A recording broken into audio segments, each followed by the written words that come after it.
Hey, everybody. Welcome to another episode of Nobody's Favorite Podcast. We have the illustrious Vibe Lord Z's with us in the building today. Oh,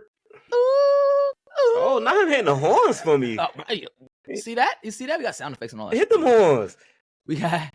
Bring it back. Oh, nigga said, nah, fuck that. Oh, he took his horns back. That's crazy. He brought them shits back. And then we have the legendary, the always appreciated Jared Sensei Wright in the building. Let's go. Yeah. Give us a nice jazz clap. Hold your applause. Nice jazz clap for that. Hey, we got Justo, man. What?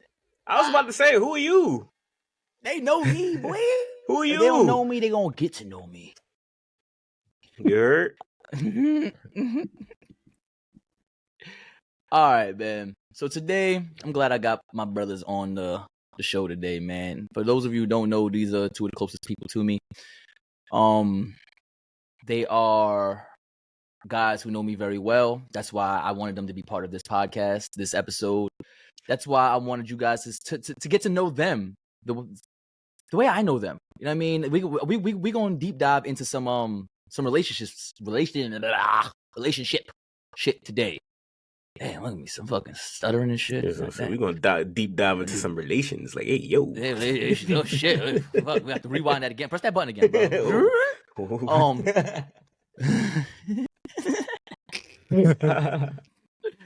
So that shit got magical. Yo, that button was zesty, bro.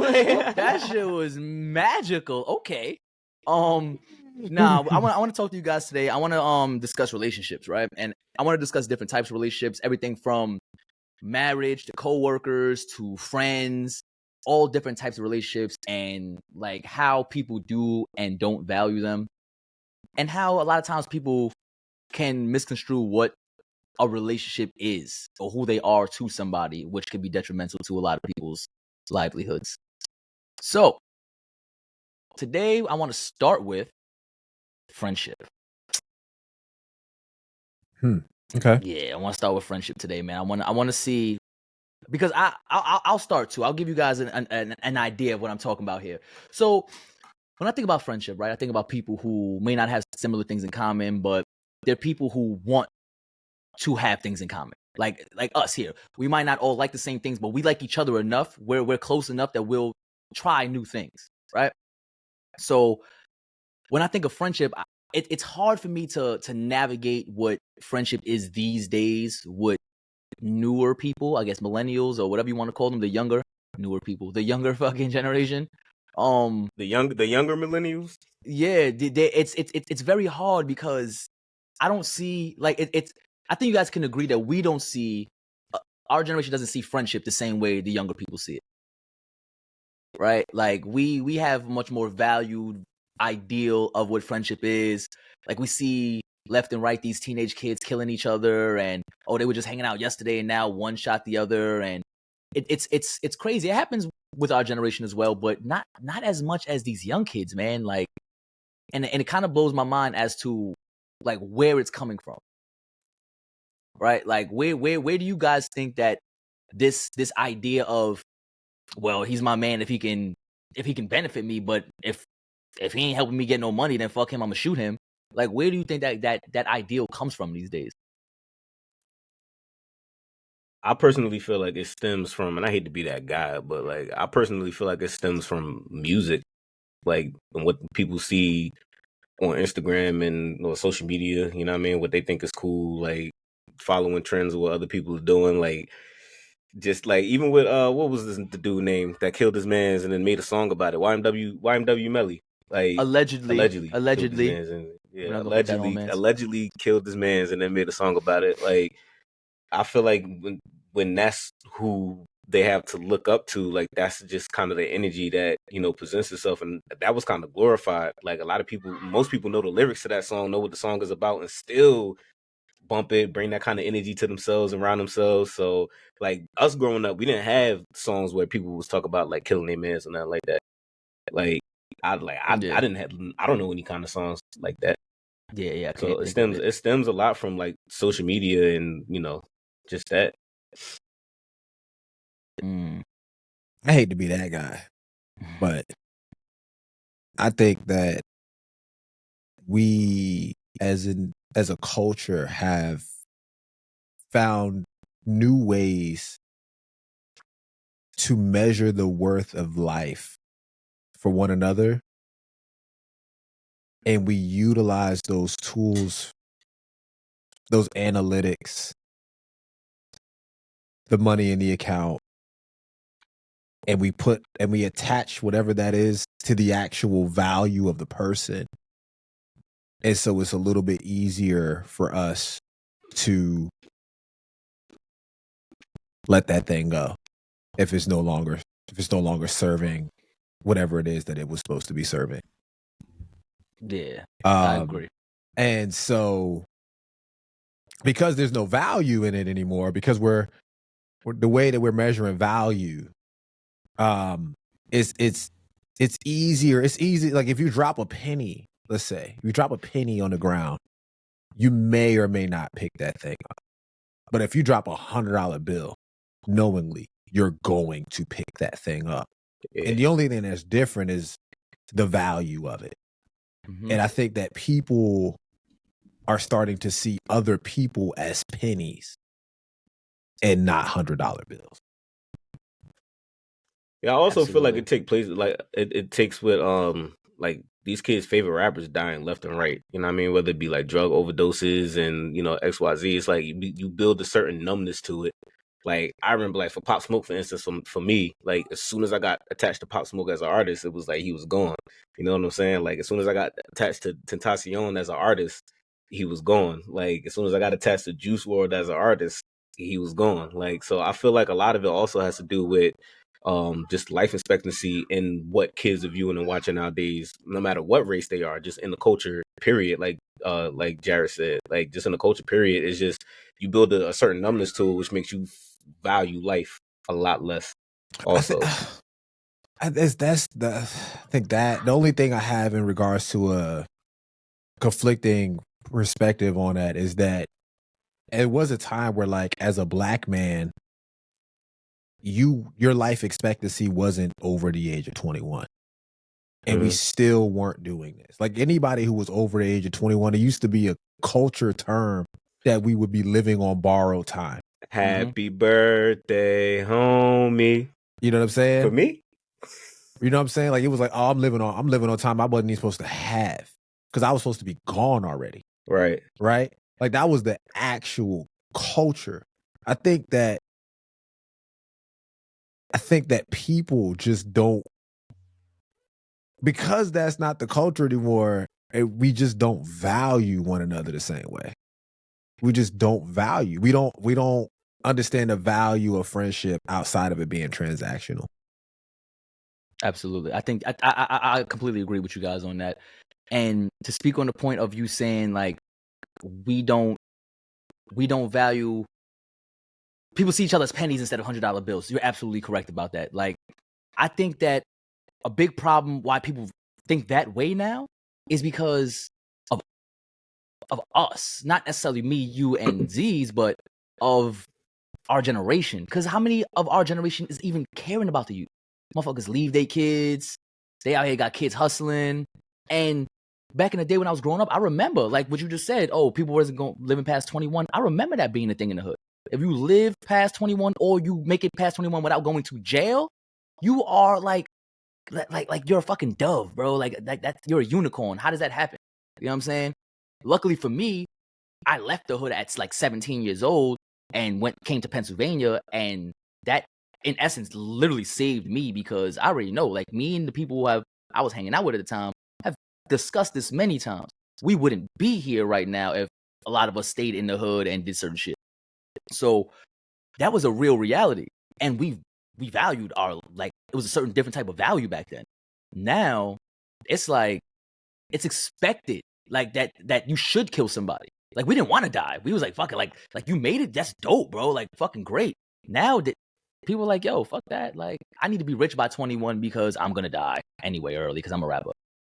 Like that should be blowing my mind with the mentality of these kids these days. Like and I could speak from experience with younger generation that I know, like my son, my little brother.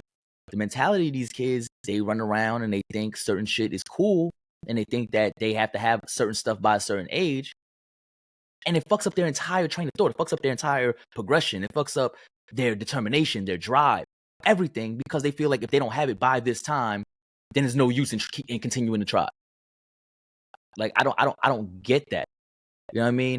And then that feeds into the fact, and then that leads to them being like, okay, well, if the people I'm hanging out with don't got that by that certain time, then they ain't no good for me, and they not good friends. You know what I'm saying? Like, cause they can't help me get on tour. They can't help me get in the studio. They can't help me get this, but they can help you get happiness. They can help you pass your day. They can help you pass your time. They can help you do like. You get what I'm saying? Like it just it doesn't make sense how these kids think these days and what they value in other people. Like I said, man, the things that they value are the things that they can measure.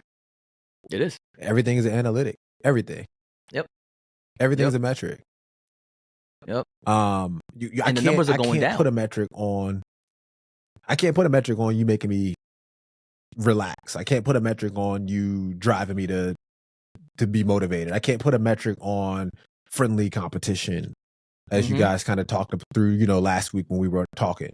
Like I can't put a metric on that, but there's value to that. There's inherent value in that. And we don't adequately put that value into perspective. Yeah. We definitely take for granted a lot of things.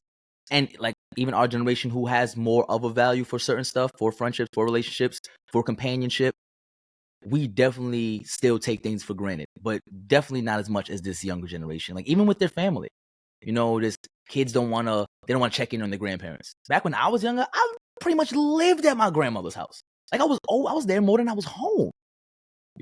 Like going to your grandparents' crib was the best thing. Now kids, they don't check in on their grandparents. They don't really care about none of that. You know what I mean? Like getting that little $20 for Christmas from my grandmother in that card or for my birthday. That was I appreciated that growing up. Nowadays, they ain't doing nothing for these kids. They can't buy. They're gonna use that and buy a bag of weed and then forget all about it. Like this shit is crazy, bro. Yeah. Yeah, I feel like my experience with grandparents is a lot more different than most people that I know. Cause like, yeah, when I was a kid, we spent a lot of time at my grandmother's house. But it's like as we got older and started having kids and life just started happening, like grandparents kind of started to just, like become a distant thing. You know what I mean? Like all the way up until losing my grandmother, like that. It's like we also allow life to get in the way and forget the importance of having relationships with people. Mm-hmm. Like I think that also plays it. Like we become real selfish, which plays a major part in it. And I don't even think it's intentional. I think that is like time just goes by so fast that you don't even realize like, oh shit, like I forgot to hit up such and such a day. Or I forgot to like Justo, I'm on the phone all the time with my family. Like, but it be times where weeks go by, months go by, where I don't hear from certain people, and it's just like life. We allow life to also get in the way, and it's selfish, essentially. Absolutely. So I think that it's not a purpose, like you don't mean to be selfish, but Nah. It's just it things, and then it boils down to what we tend to prioritize, right? At the end of the day, because when we do things like I'll check Instagram, I'm clearly prioritizing Instagram over other things the dozens of times during the day I'm checking it. You know what I'm saying? I'm clearly prioritizing Twitter or Facebook or smoking a blunt or whatever you're doing at the time is what your priority is at that time. And too many people are prioritizing the wrong things. Well, they're prioritizing the dopamine shot. Mm-hmm. I mean, that's the age we live in, instant gratification. If I can get a dopamine shot as much as I want all day, like I don't want to, you know what I mean? Like it's going to manifest itself in so many different ways. Some people need it. Some people need to cope and things like that. And there's definitely, I mean, binge watching a thing is a term, and the word binge is used, intentionally. People sometimes people need to escape. But I think that we've gotten to a place now where the escapism is becoming the norm. And we're measuring people's value or our friendships in the scope of the escapism, which is also why it's easy to like even if you think about like blocking friends, like you couldn't block your friend back. Like I live across the street from you. I'm knocking on your door. I'm gonna call you out the window. You gonna see? You're gonna answer. And you're gonna tell me like, yo, I don't want to hang out with you, and we might fight. I know your why? mom. What the problem is? I know your mom. Like your mom is gonna invite my mom over for Thanksgiving. Like you can't really block me, bro. Like it's not going to happen. But in the escapism world that we live in now, a block is a block. And then I'm supposed to act like you really blocked me. I can't hold you accountable to the conversation that we had a disagreement on. And this is how we regress. Because you don't understand the value of what you've lost. Yep. You've dropped the penny, and you have the choice in that moment whether or not you're going to stop to pick it up or you're going to keep walking. It's not the $100 bill. The $100 bill, it don't matter what's going on. Unless you getting shot at, you going to pick that $100 up. That's a fact. And the crazy thing is that like I thought that this was just me. Like y'all bringing something to my attention now, because like growing up, it was easy. Like I feel like we moved around so much growing up that I didn't have time to get attached to friends. So like when I became an adult, it was easy for it to like, even to this day, like it's easy for me to be like, well, I don't really need you anyway. You know what I mean? Like you could be replaced easily. Like I think that could play a part in it too. Like what's people's upbringing like? You know what I'm saying? Like how would their parents' friends relationships like? Are their parents still friends with the people that they were friends with like when they were younger? You know what I mean? Like I think that plays a part in it as well. Big time, for sure. Absolutely. And what I've realized, bro, is that a lot of my friends growing up, because I grew up in the same area that my parents were from. Like my mom was from Brooklyn, but she was always in Queens, in the area that I grew up in, because that's around the area my father was from. And a lot of my friends on Facebook, when I look at their pages, whatever, and I see them like post pictures with their parents, and they'll tag their mom or they'll tag their dad, I'll see that their mom or dad has a mutual friend of mine, and it'll be my mother. You know what I mean? I'm like, oh shit, like your parents know my parents. Like I should have put two and two together. We're from the same area, but yeah, like they still have connections till this day on social media and different things like that. Whereas my mother's not. If my mother gets into an argument with one of her friends that she's been friends with for 20, 25, 30 years, she's not gonna be like, bitch, I'm about to block you. She's not doing all that. That's not, no. They might have their falling out, not talk for a little while, but they still gonna have each other on Facebook. They still gonna be saying this. When they ready to talk, they still gonna text each other or call each other. Ain't gonna be none of that petty, immature blocking shit. That blocking is a mind fuck for the person who's doing the blocking primarily. It makes you feel like you have a certain power over that other person. Oh, now I'm making sure that you can't contact me. That's all it does. Because in essence, if the person texts you, you can just ignore it. You don't have to text them back. Nah, man, this is my self-care. What you talking about? I was gonna say I block negativity though too. So like, because I'll block the hell out of a nigga. I don't care. But that's what I'm saying. That's you trying to take control of it. You're saying, oh, I don't need your negativity. I'm taking control and I'm going to block you.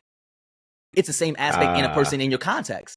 Oh, I don't need you to keep asking me for money. I'm going to block you. Even though that's your brother and he's asking you for money because he just came out of rehab and he needs to get some food and he doesn't want to fucking like relapse, but you're like, fuck you. I'm not giving you nothing. Like there's certain things send him to my assistant. That's what I'm saying. Like there's certain things that people do because they want a sense of control. You know what I mean? And there should not be a sense of control in any kind of friendship. Like I'm not about to be a friend with somebody who ever thinks that they have the authority to block me on something. Like, nigga, what are you talking about, bro? Like, because you're not just blocking me, you're blocking my children. Because what if it's like my kid's birthday and I want to invite your kid to their birthday party? Now I can't.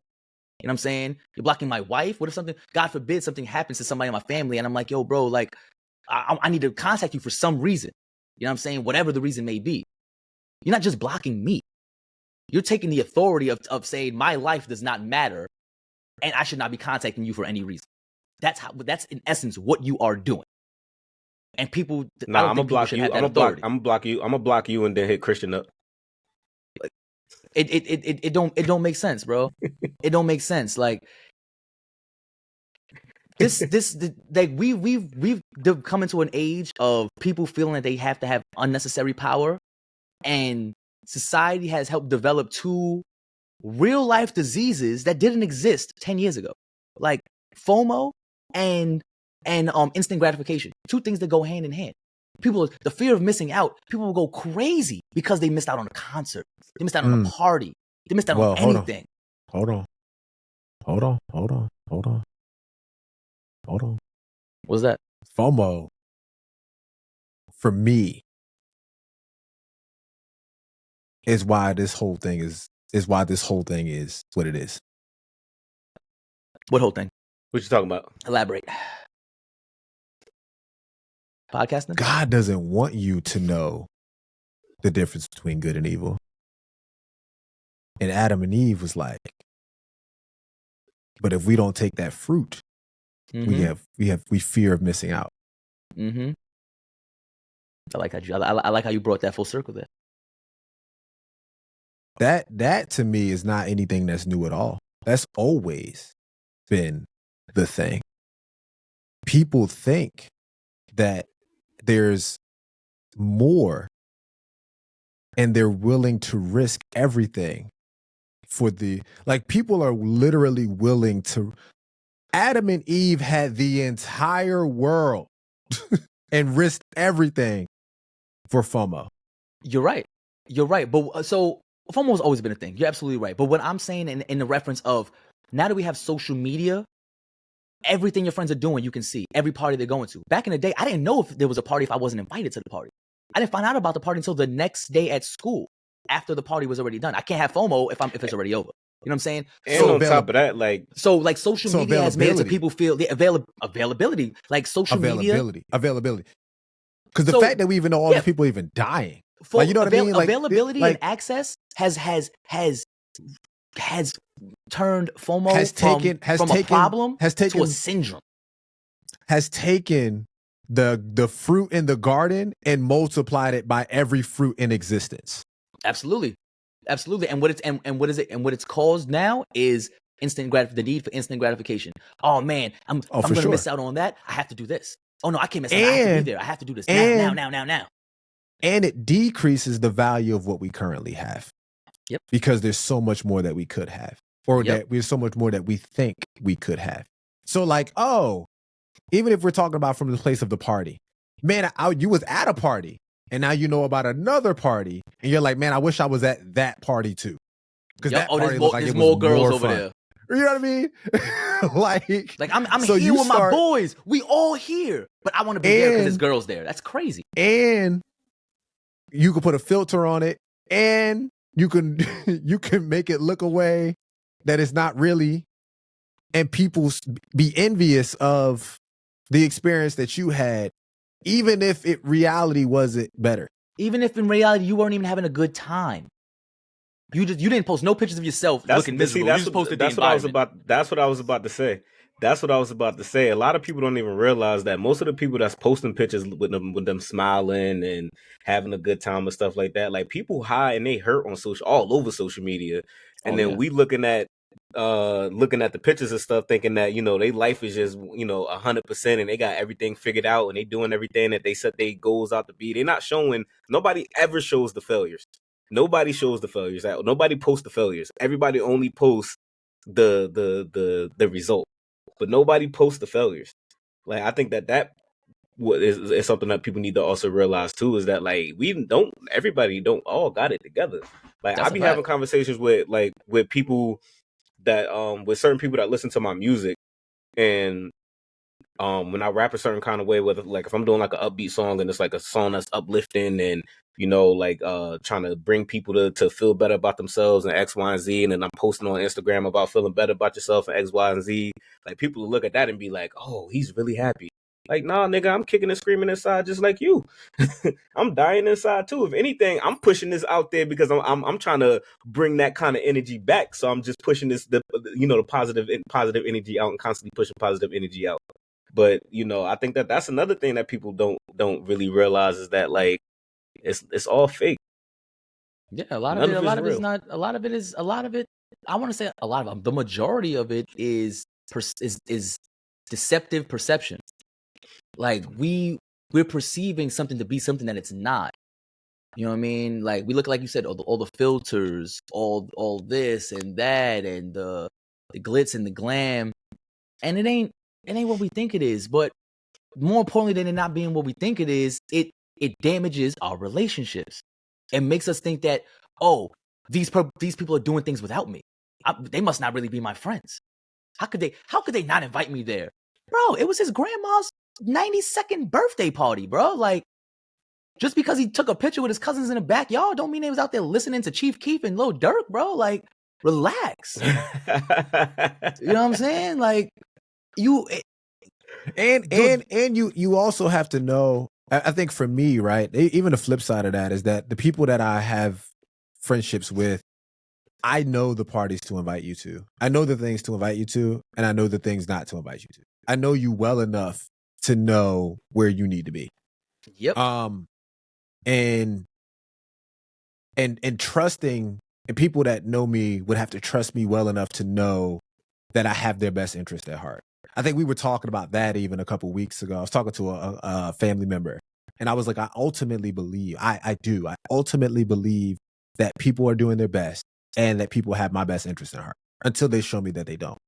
And so with that being said, as things don't come to fruition, I think the way that I would have liked for them to come to, I don't charge the person because I do fully believe that they did their best and that they have my best interest in heart.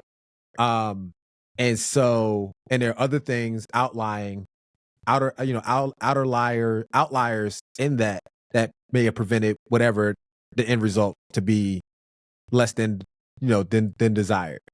But with that being said, is because I ultimately value more the person than I do the result. Mm-hmm.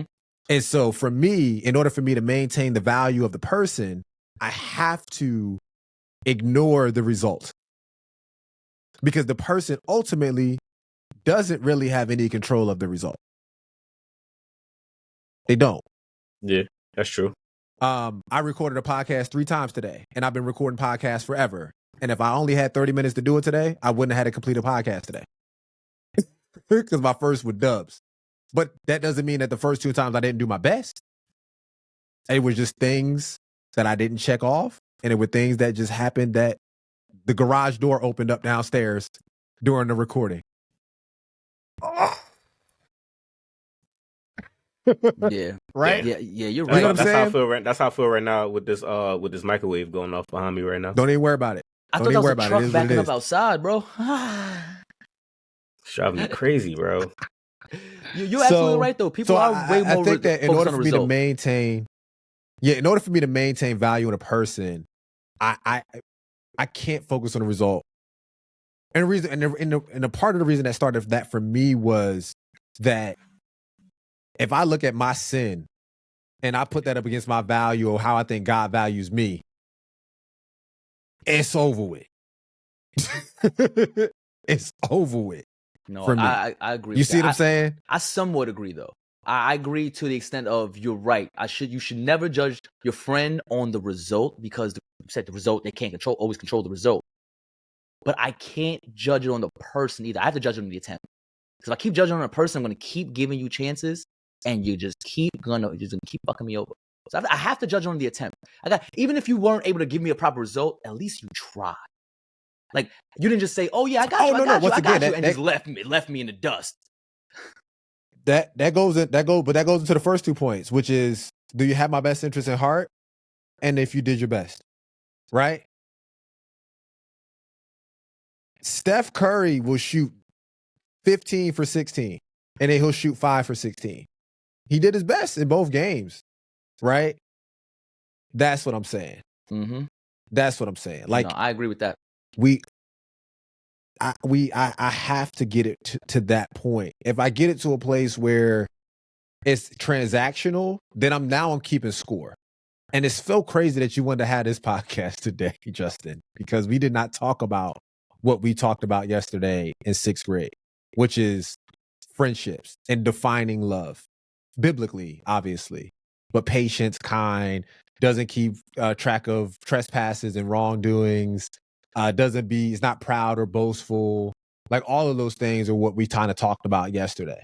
Nice. And if I'm saying that I'm trying to adopt, because we don't have those things inherently. That's things that we have to say it, read it, say it, believe it, start to live it out. If that's something that I fully want to adopt my life to, I have to call myself out when my life doesn't fulfill those things in particular. And so we started having those conversations like, is that love? Is that patient? Is that kind? Like, no. Are you keeping track of wrongdoings in your marriage? Yes. Is that love then? Well, if we're basing it, if this is the standard, then no. Yeah. And it's really hard because it's super hard. When you look at once again, if I put myself up to what the standard of the Bible is, I'm going to fall short every time.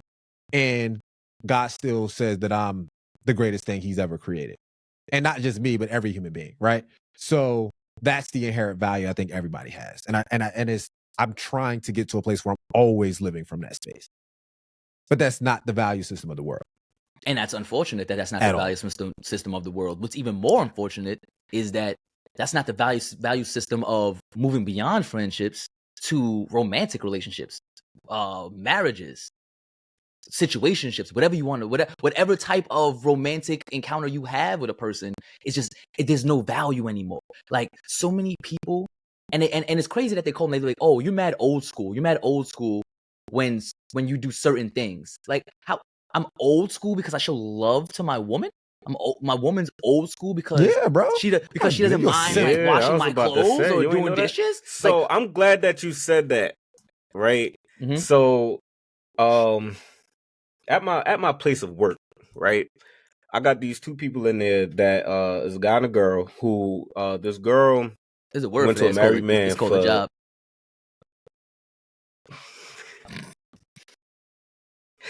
So this girl went to a married man to ask him for advice on like why she feels like she hasn't been able to like really hold on to a relationship, and where she lacking at, what can she do better, XYZ. And she didn't like the advice that he gave her, but in that conversation, like her response to him being married for as long as he was married for, she didn't understand that this is why he's been married for as long as he's been married. Like people don't understand the amount of patience, like the lack of patience in relationships is like, boy, like the things that like when people say, oh, I'm not going to deal with this, I'm not going to tolerate that, like that's understandable. You should have a threshold for what you're going to tolerate. You should have a threshold for things that you're going to deal with and not deal with. But at the same time, like you can't always, I feel like people always expect themselves in people or what they would do in people, but they don't realize that y'all not from the same what's the word that I'm looking for? Background, upbringing. Like y'all not from the same, like y'all not from the same upbringing. You know what I mean? Like y'all not from the same realm. Essentially, like you don't know what that person's life was like. That person doesn't really know what your life was like. And with that being said, people don't actually take the time to learn one another before they decide to lay down. So that also has a lot to do with it too. You get so focused on, like you said, the glitz and the glamour of things because you want instant gratification. Like people want instant gratification in people too. Like, oh, this person is going to be the one because they're doing X, Y, and Z. Because right now, this is what they're doing. But you don't even know. Like you're ignoring everything else that they do though, because you're so focused on the glitz and the glam, and they showing you who they are from day one. Like nothing changes, you know what I mean? But you ignore all that because you see what the instant gratification is. But the longer you spend time with that person, the more you start to see, I guess, essentially what their true colors is. But yeah, like it's the same thing with that when it comes to relationships. Like people don't really see things for what it is in the beginning also with that, which is why a lot of the times that doesn't last. Yeah, people just go for it. People want, again, I'm tired. I hate to keep using this term or this word or whatever, but the instant gratification, the right now. They want, if, okay, me and my wife are having an argument, but I'm horny. I'm going to go fuck.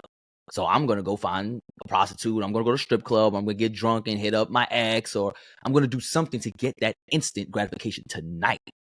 He's not saying that he will actually giving it to me. do that. He's not saying him. Yeah, not me. Like, I'm just saying in general, like people take that and they're so conditioned to it. And the problem is people don't even realize how they're applying it. So you're so conditioned to, oh, I want this snack right now. Boom, DoorDash. I want this thing right now. Boom. I want to watch this show right now. Boom, Netflix. Back in the day, if I wanted to watch Fresh Prince of Bel-Air or Family Matters, I had to wait till what was it, Friday night or TGIF for fucking for Family Matters and all of that. Like, I had to wait till Friday. There was no Netflix. There was no on demand. That didn't exist unless you had a TiVo. Yo, real quick sidebar. Real quick sidebar. I don't give a fuck how mad me and my wife are at each other that night. We getting it in, and we going, just be mad about whatever we gonna be mad about. But it's going down. You can be mad about whatever you mad about. I'm not leaving this house, woman, to go find nobody else. I think that we getting it in. I think the thing that I keep hearing is not even instant gratification, is people are more interested in serving themselves. Yeah, absolutely. Absolutely. And when the person that they're with no longer serves them, they are dismissive of that person. Period. Like, that's the standard. The standard is, you need to serve me. Yeah. You need to serve my needs, my Instagram desires. needs to serve me.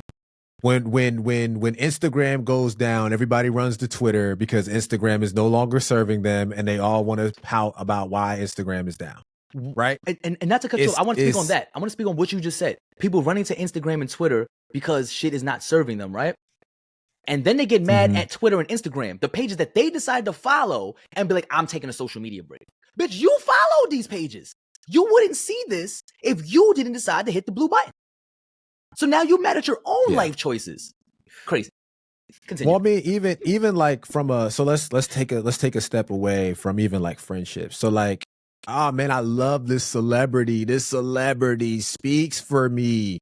And then when they speak to something that doesn't serve them personally, they're ready to cancel that particular celebrity, right? Yep. Like, we live in a society where everybody's trying to serve themselves. And if that's the standard, that's going to change. The things that I needed service in 5 years ago, I don't need service in now. I need service in new things. That's why we have to know what the standard is. I think that the main thing, we're talking from a romantic perspective, is we have to have a solid rock standard of what the husband is supposed to be and what the wife is supposed to be. And we both have to believe that we are going to live out that thing. So that when you're not acting that way, I'm not attacking you personally. I'm only holding you accountable to the things that we both believe you to be. And I know you can be these things.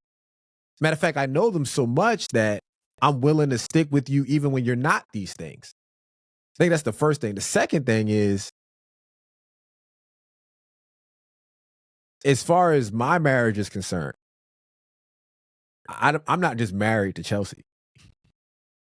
I'm married to Chelsea and her entire family. Mm-hmm. So if I lose Chelsea, I lose Chelsea and her entire family. Yep. If Chelsea divorces me, she loses me and my entire family. And things become a whole lot more. It's a lot more weight involved when you got to pull two things apart that have that many things attached. But when you keep those things separate from the very, very jump, where it's like, oh, you pay that bill and I'll pay this bill. And now we're just roommates who are essentially, you know what I mean? We draw lines and sands in areas to protect ourselves, to serve us, one again, to prevent things from happening in our past. And those things tend to be things that drive down the value of the relationship. I'm always looking for ways to increase the value of my relationships. What can I extend further so that person knows how I value them? What can I extend more in my life so that person knows that I don't think of them like any other person? And that's with everything. Mm-hmm. So, like I said, if I got a divorce for Chelsea, like Jay doesn't have Chelsea anymore. Like I have to think about that. Jay, are you that mad? You that mad? Like People, it's not about you. It's bigger than you. It goes to what we've been seeing every Sunday for the past few weeks. People are building on sand instead of building on the rock.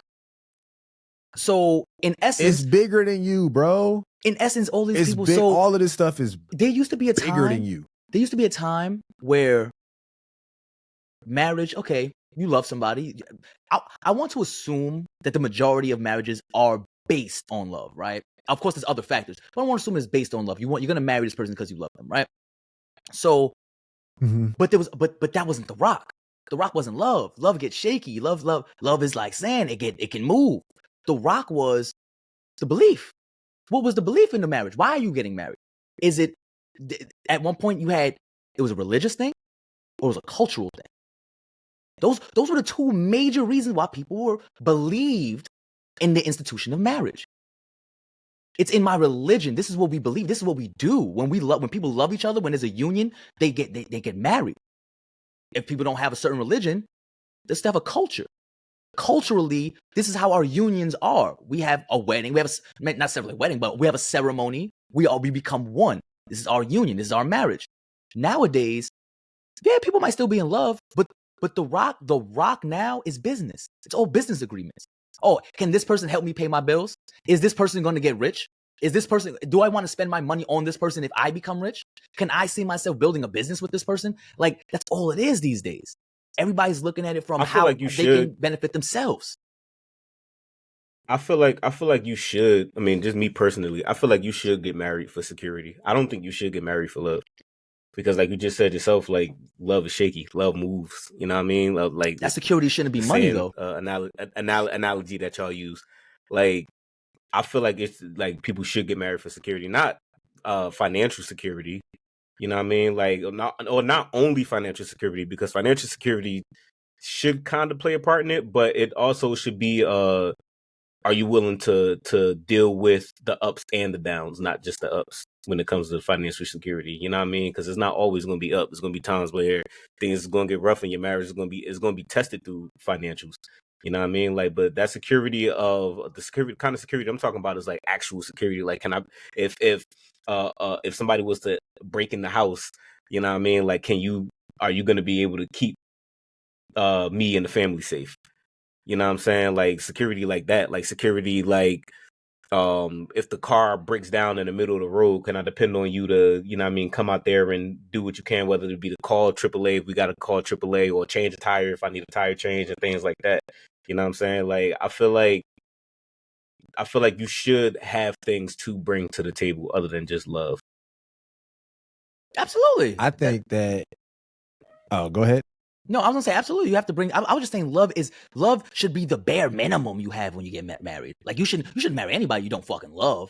But back in the day, it was the rock was not the love. The rock was the love was that was the excess. Like, oh, I love you, and we both believe in like God, and also, we both have the same love for God, and God loves us. Or like what?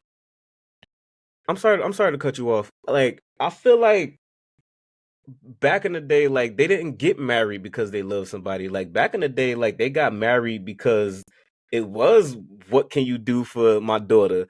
You know what I'm saying? Like when kings and queens was getting married, and they would send messengers from one side of the land to the other side of the land. I'm not talking about arranged marriage. I'm talking about two people who meet, like two people who met each other and want to have a union together. I'm not talking about an arranged marriage. That's different. But that could even go into the cultural aspect of what I said. That's their culture. That's the rock that it was built on. The arrangement. They're not going to go against their culture, whether or not they love this person. But it's also what's up? But it's also bigger than just the two people. Yeah, and I absolutely. think that's the kind of weight that I'm trying to talk to. That's the value which I'm trying. Like you having it. I mean, and I'm not saying. Let me preface this, please. Hold on. Let me take a step back.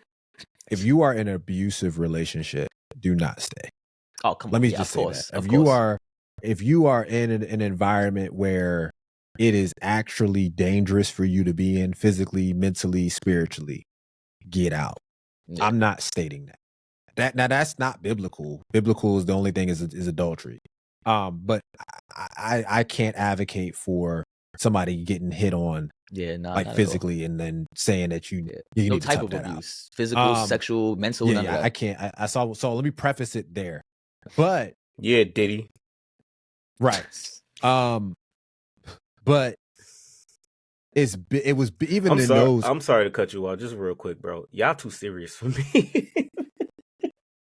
Y'all so serious, man.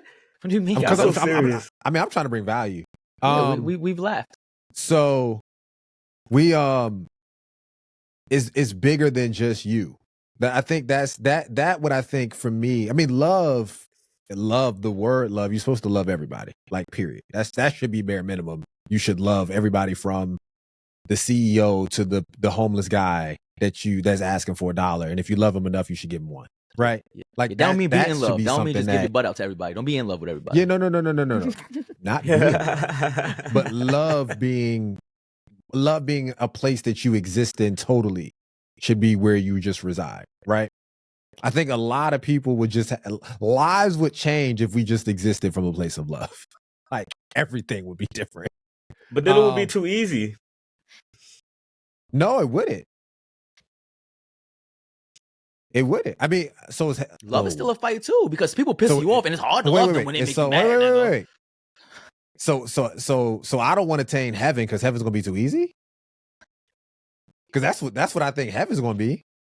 I mean, essentially, if you think about it, yeah. Like, I can't really speak on the Bible, you know what I mean? Like, but like, I mean, I could speak for what I know, like what the Quran says about heaven and hell. You know what I mean? Like, so love is not gonna be spread through heaven? no, it will be. It will be. That's not what I'm saying. What I'm saying is that, like, it would be too easy. Like, we have these tests, we have these trials. You know what I mean? For a reason. It shapes us. I feel like these trials and these tests and these things that we deal with, as far as especially like with love being one of the trials and tests that we have. I feel like we we're essentially getting filtered for the better version of ourselves, and the best version of ourselves is what paradise is. Like, the And I should be best version of you. But you just said it'd be too easy. Yeah, like, because then you don't have the tests and the trials. Like, it says that. So you think you have to earn your everything that I place into made heaven? easy for you. Yeah. Why? What on earth could you do that could get you into heaven, bro? There's nothing we can do that can earn our way into heaven. But this is where, like, the book and, like, okay, so I'm just gonna say this. So in the Quran, it says Allah says, anything that I made easy for you is in the hellfire. Anything that I made hard for you is in paradise. So that means that when it's hard for you to like basically like submit to, his will, and to live a certain kind of, like, to be, it's hard for a lot of people to be faithful to their wives. You know what I mean? Like, I personally know people that he's like, yo, I can't help it. Like, I can't help cheating on my wife. I love my wife, but I just can't help it. Like, I don't know what it is. He's like, I'm to the point now that I literally just stay in the house. Like, when the leaves is falling, when fall comes, he's like, I'm happy, because that means I know I'm gonna be home raking up leaves. I know I'm not gonna be out doing X, Y, Z. So it's like, for if it was too easy for him, then, like, you get where I'm kind of going with this. No, I don't. So I see where you're going with it. So for me, it's just, to me, he just doesn't. He doesn't have a strong relationship enough with whatever his higher power is to tame his flesh. But you still can.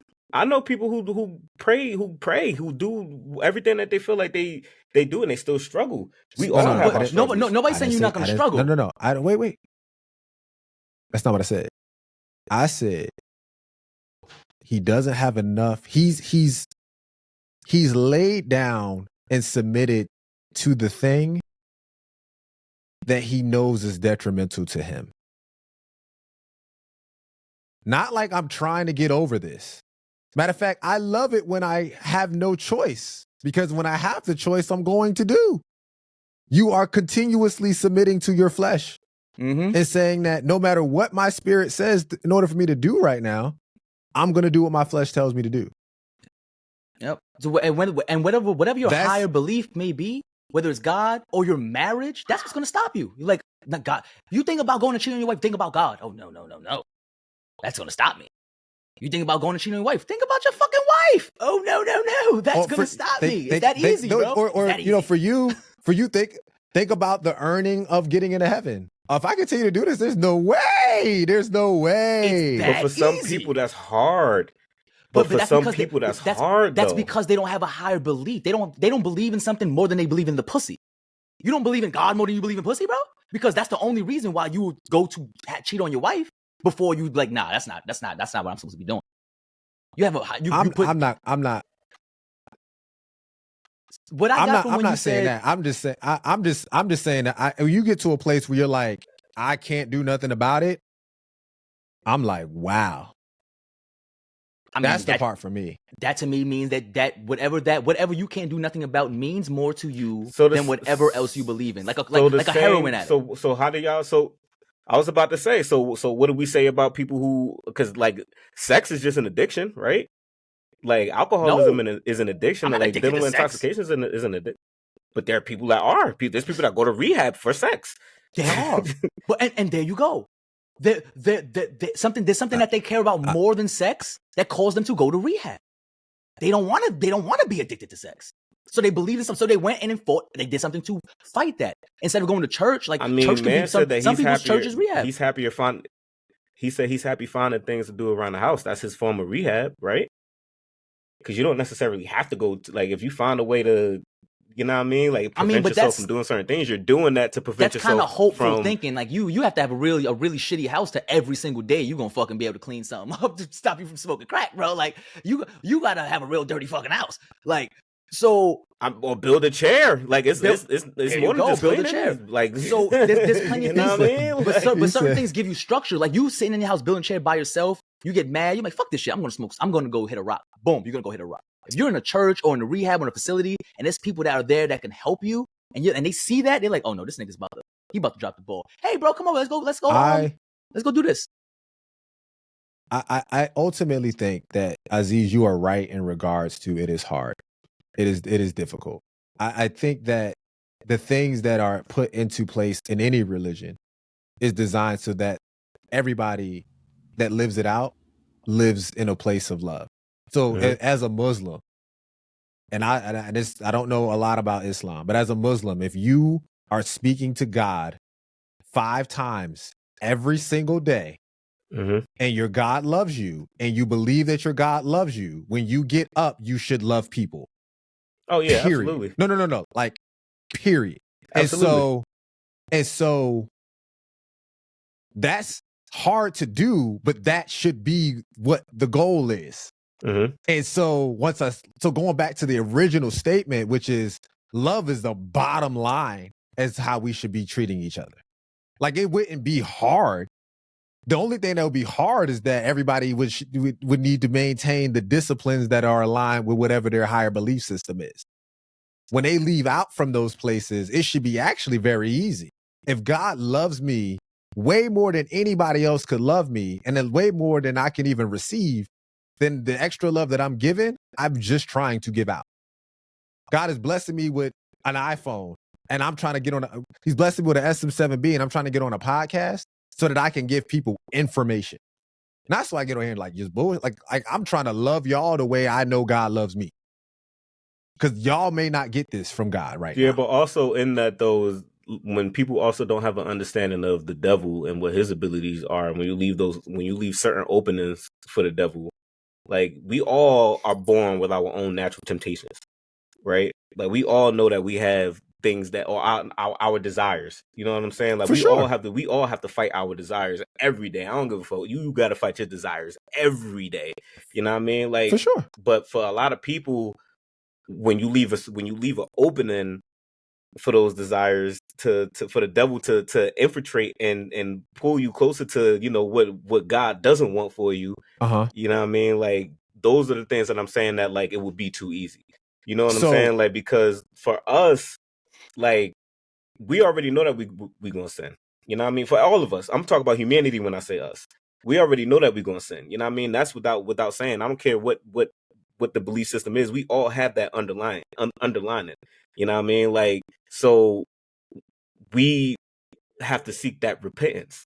For a lot of people, it's hard to seek that repentance, and the repentance is the part that's the hard part. That's what I'm saying. That when I said that it would be too easy, if we just loved everybody and everybody just repented, because like you said, if you was praying 5 times a day, if you was going to church every Sunday, you just said, you know, you want to give that love to us. So if you are constantly seeking that relationship with God, and you know what God doesn't want for certain people, you have that understanding already that you can give that love.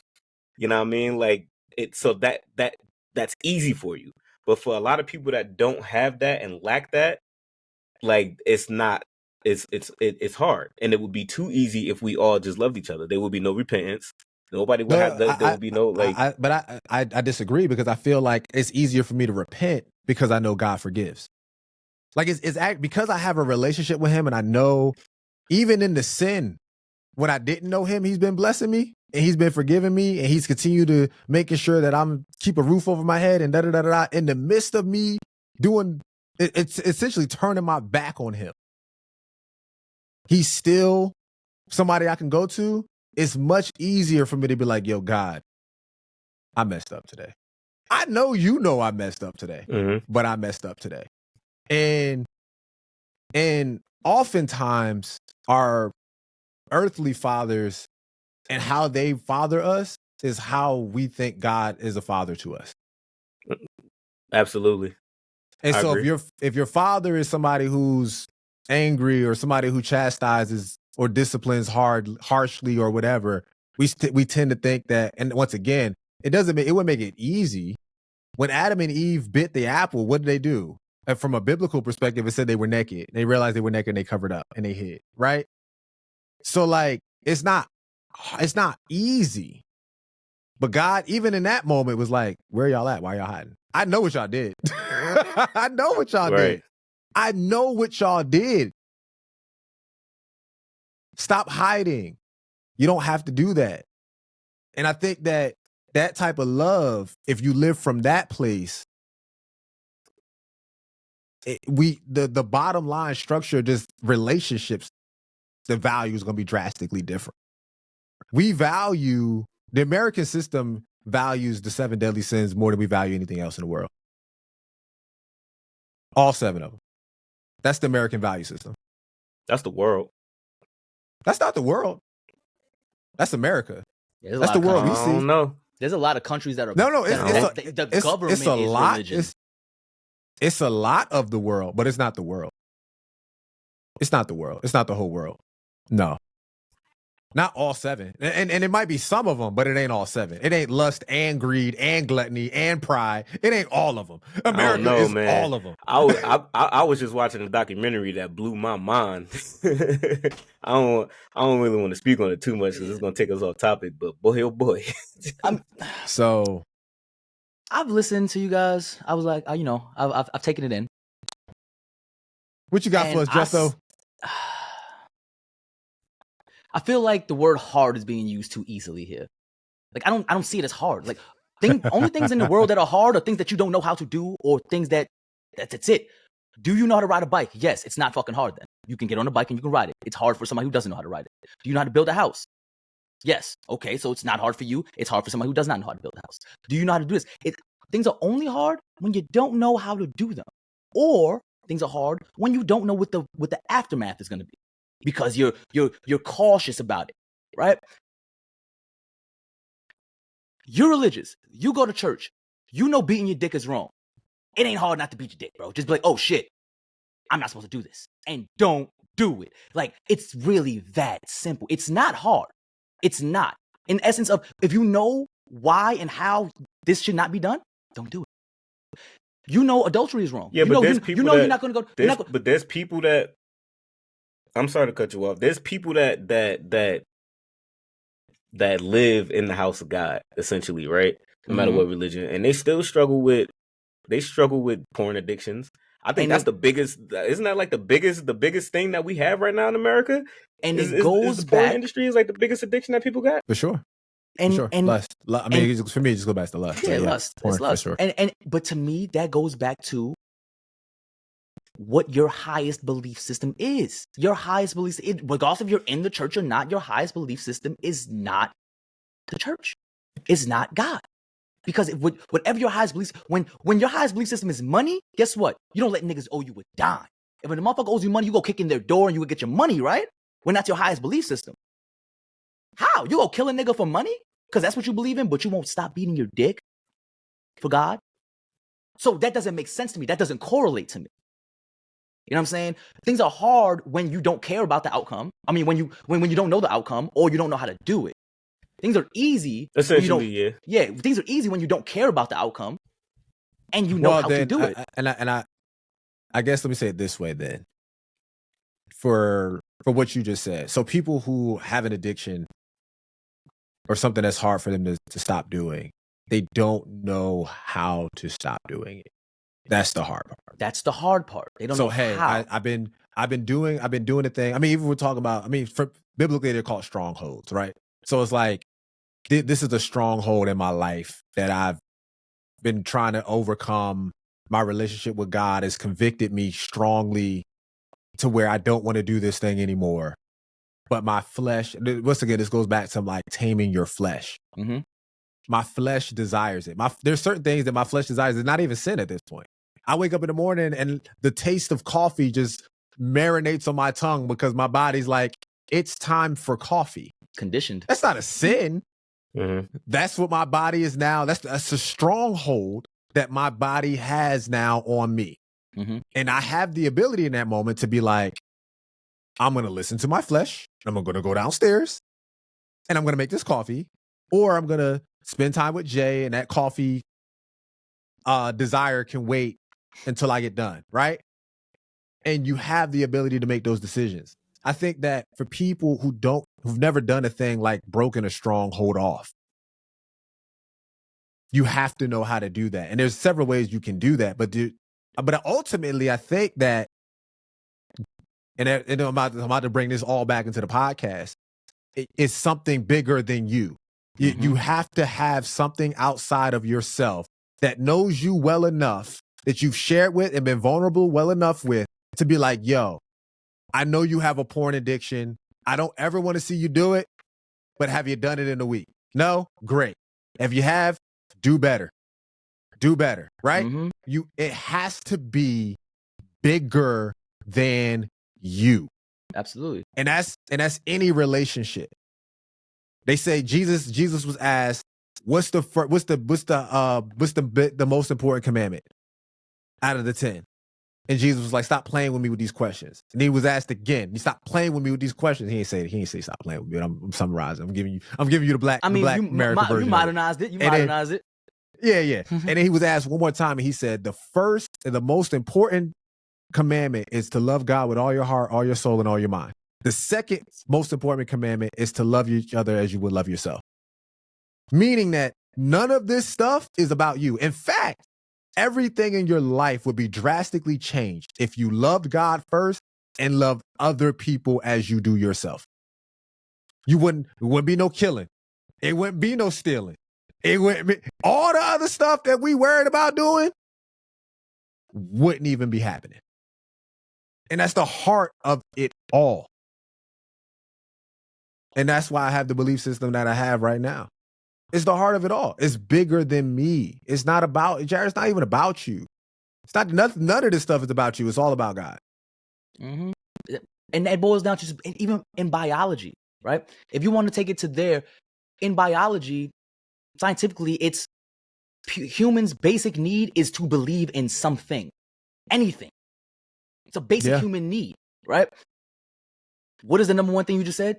To love God, to believe. That's your belief. That is a belief, right? That's your number one belief, right? So, and even if you need to correlate it with something, right? Oh, I can't stop having sex with people. Well, what matters more to you, sex or your marriage? I can't stop. And And that's the part. Like, does your flesh matter to you more than your marriage does? You know what I'm saying? Period. So does your sometimes flesh matter to you more than your friends does? Period. that's it. Like, bro, Monday through Saturday, I don't want to say difficult for me to wake up, but I don't be wanting to get up all the time. I'll be like, you know, blah. Sunday, I know what my purpose is to wake up for that day, and the first thing I do is church. You know what I'm saying? There's no issue with me getting up. I'm the first one up in the house. Like I'm the first one up in the house on Sundays. There's no issue. None of that. Monday through Saturday. But yeah, I think ultimately, I mean, but once again, that to me, if Jesus is like, yo, the first two ones is relationship things, that's to me, that's the importance of a relationship, bro. Like if we're and that's what we're talking about on this podcast. Yeah. Like that's how important relationships are. For those who are forgot, we bring it back. This was about relationships. Like that's how important. For those of you lasted this long, it's so bigger. It's so much bigger than me. And I used to be the star in my show, and now I'm not even. I'm the extra. I'm the supporting cast. I love it. I think that's one of the biggest problems that people have. Crazy? They don't realize how good it is to be the supporting cast, bro. But you know what's crazy is that my wife feels like she's the supporting cast. And so what do we do all day? Just support each other. Bro, it's crazy. Once you realize that it's not about you and you're supposed to be supporting your partner and you run around and act like a supporting cast, you have a marriage that you have two people with that are just supporting each other. It blows my mind. It's crazy. It's so crazy. Yo. Knowing what your benefit is, not benefit. Let me take that back. Knowing what your purpose and your addition to a relationship is matters a lot, man. Because a lot of people tend to think that they're gonna be in a relationship and okay, cool. You know, I got my friends, my lady has her friends, they go on their girls' trips, I go on my guys' trips, and everything you guys do is separate. The only time you guys are together is the 3 hours that you're awake when you come home from work, and in that time, she gotta cook, you gotta take care of the kids, you gotta check homework, and then you go to bed. And people think that's gonna lead to a successful relationship, and it don't. It never does. It leads to people being, oh, you're always out, you don't spend time with me, or why are you always out? You got a side person, or this person has problems with their friends now. They're going to start accusing you. Oh, I don't think you have good friends anymore because I think your friends are going to make you cheat. But because their friends do things. You got to have common interests. You got to have commonality. Mm-hmm. You know what I mean? You guys, there's no way you can support each other if you don't like what the other person does. How are you going to support something you hate? And even to add to that, like, you got to hold each other accountable for certain things. Like, absolutely. For me, for instance, like for me missing if I miss prayers and I'm constantly missing prayers, you know what I mean? Like your spouse, your significant other should be there to tell you, like, hey, like, you know, we kind of falling behind and lacking on our prayers. We need to, you know, do X, Y, and Z. If you losing your relationship with God, essentially, you know what I mean? You know why? And you know why though? And it's so glad you said that, because it changes who you are. It changes who you are. Right. And even dating back to Adam and Eve, right? Like, the devil didn't go to only Adam and said, yo, you should go over there and, you know, eat from the fruit of knowledge. Like, he didn't go to Eve by herself to say, yo, you should go over there and eat from the fruit of knowledge. He went to them together at the same time, because he knew that if he went to them separately, then one of them will hold the other one accountable for it. And that's another thing that people don't take into consideration at all. Like, the man and the woman of us being put here, like, Islamically for us, like, it says that marriage is 50% of your deen. Marriage is 50% of your way into heaven. Like, your wife is literally half of the reason that you're here. You know what I mean? Like, because what is it? The happy wife, happy life, happy spouse, happy house. That's your real. That whole bit. You know what I'm saying? Like, so it's like you gotta also you gotta hold each other accountable. We've been holding each other accountable since we got placed here. Like, Adam and Eve, they held each other accountable. You know what I mean? Like, and the devil is not gonna go to you one by one. He's gonna go to you all together. So you gotta fight certain things together. Your relationship has to be fought together. Like, I mean, your relationship struggles have to be fought together. It can't be one-sided. Communication is such a huge thing. You know what I mean? Like, all those things. Yeah, man. Yeah, no, I agree. Yeah, I listen, man. When it comes to you gotta be a unit. You gotta value yourself and your relationships more than anything else. The accountability part is a harder part for men than it is for women, I think. Oh, nah, we not about to do that. No, we can. Nah, We I'm can. sorry, bro. What? I'm sorry. I'm sorry as hell. Why? I'm always sorry. I take account. I'm always sorry. So I go. Women. I go. So I go to a big old church. Actually, we can even just say from a place of just the amount of single fathers. We're not even going to talk about church. We just talk about the amount of single mothers versus the amount of single fathers. Yeah, but like men, also in that though, how many women just be keeping kids just to be spiteful too? But we didn't. That wasn't always the case. But being single moms was always the case. Nah, like, bro, that's what they portray, bro. I'm not even that. As we're having the accountability, even that's if what the government. You heard? even as we're having an accountability conversation, we can't take accountability for our own shit. That's because it ain't a woman here to be in that part. Crazy, bro. That's wild. Even as I bring up accountability, we can't be held accountable. All I know is that I like me personally, and this is just my own personal experiences. So why are you feeling attacked when I say somebody's lacking accountability? No, I'm not feeling attacked. I'm just saying that. I'm just saying that it's false. So why do you I'm just saying that it's false. For my personal experiences, I'm saying that it's false. He's saying because he says sorry all the time. That ain't accountability. That's remorse, nigga. That's not accountability at all. Nah. So what kind of accountability are we talking about? Owning stuff. Like actually doing something about and changing a thing.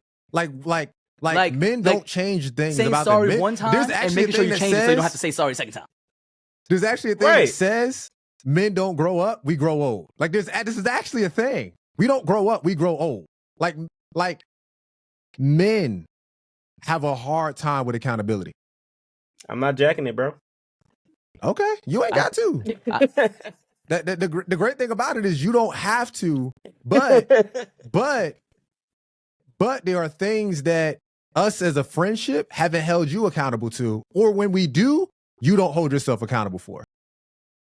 And so, and we don't need to go deep into that conversation, but that in and of itself is what manhood is. We don't even have real conversations as men. We have conversations about sports. We have conversations about things that we do better than one another. But when it gets to a place of like actually getting into a real direct conversation, we don't have those types of conversations. We don't. Yeah. We don't hold each other accountable as men. That is actually in. Yeah, I could. It's yeah, I actually could in the actual fabric of women conversations. Accountability is like it actually is, and so that's what I'm saying. We don't. I feel like it might be equal though. No, so what Jared said, like you're actually right, because a woman will come to your house. Your mom comes to your house. First thing she says, "So you guys don't do the dishes around here?" Your pops come to your house. First thing he says is, "All right, cool. Where's the bathroom? Where's the TV?" Not my pops. Not my pops. I'm not talking about that. I'm not even talking about from a parental. No, I'm just saying from a male and female perspective. He was using that as accountability. Like regular, just regular conversation. We don't hold each other accountable. Like if you and Crystal broke up, either one of y'all, the conversations that their friends would have with them about you, and the conversations that your male friends would have about them to y'all would be two totally different conversations. So I don't know, man. I feel like maybe because I'm just using my own personal experiences, like my male peoples that's around me, when me and Crystal was going through what we was going through, and this is a recent conversation that I just had with my wife. My male people's when oh no, bro, you need to handle this way. You need to grow up and do this way. Because like you got to realize you an asshole too, and blah blah blah. These are the males that's around me. Mm-hmm. The females that's around her, and I just recently found this out with a conversation that I had with her.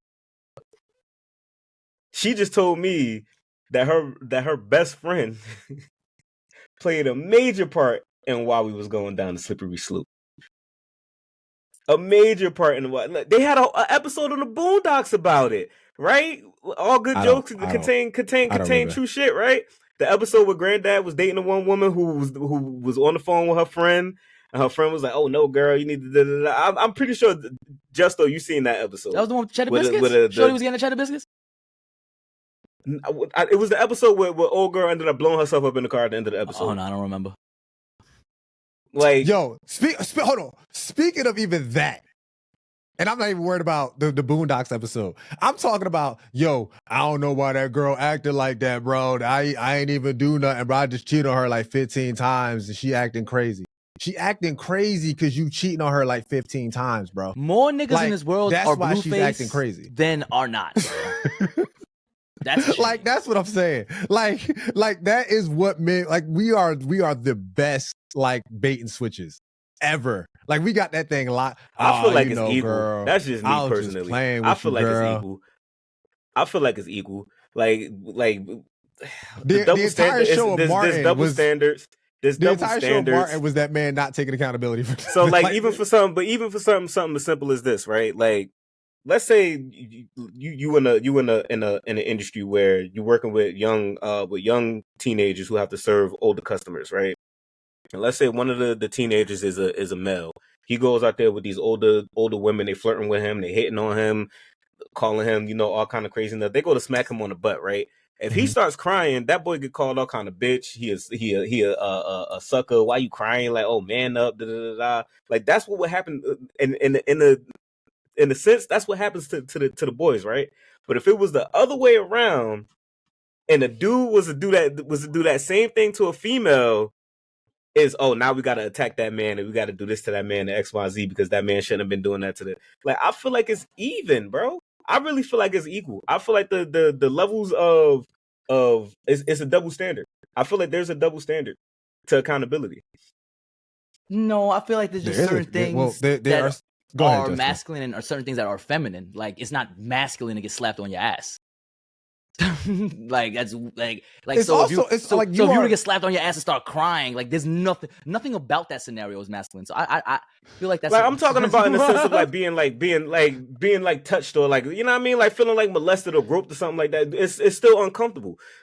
No, I'm with you there. I think that the difference there for me would be superiority is in the male physically, and so I would challenge and say, how big was the person? Was she bigger than you? Like, what? Like, how is somebody?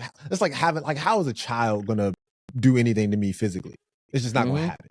Like, why did this man cry? Me to be like, not for me to go cry. No, I'm not talking about a man. I'm talking about teen, like just children. That's what, like, let me put it this way. To me, a 16-year-old is a child. All right, teenagers to me is a child, right? You're talking about, if I'm a male, I'm just trying to understand the scenario. Okay. As a male, if I go out somewhere, I'm not a big guy at all. I'm skinny as heck. Mm-hmm. If a 16-year-old girl slaps me on the butt, is what you're saying? No. Not you. Not a grown man. I'm talking about children and adults. Like, if there's an adult female that goes to essentially grope a 16-year-old boy, and that 16-year-old boy cries about it, then he's called all kind of names, all kind of niggas, all kind of names. That's not true. I see it, bro. I see it. That also depends on the circle. If he's around a bunch of people with depraved people, then yeah. But if you're around a bunch of people who are like legit, like, good people, they're like, yo, bro, that's rape, my nigga. Like, that's harassment. What are you doing? There's a woman, there's a martial arts woman who was blacklisted because she was 21 years old. She was revered in martial arts, and she sent some pictures to a 12-year-old boy, and she went to jail for that. Like, accountability. I'm not talking about that. I'm talking about having regular conversations. Why are you not in your child's life? Period. We don't have those conversations. What are you doing to better your life in 2023? What are you going to do in 2024? Men don't make vision boards so that we can hold ourselves accountable to that. That's what I'm saying. Vision I feel like boards. people don't though. I feel like women do more than Pinterest is a vision board. It's a vision board that men are not on. Damn near every woman has. Men are not on that. We don't have that type of stuff. But we are the leaders. We don't have vision, but we supposed to lead. How? How you going to lead? Leader, you want to lead. You want to be in a position. You want women to submit to you, but where are you leading them to? You don't even know. And I still feel like it's equal. And you don't want to have those conversations. I still feel like it's equal. I mean, you can feel that. So here we go. So I think that he feels like it's equal because of. All right. So put it this way, right? Let's say there's 100 people.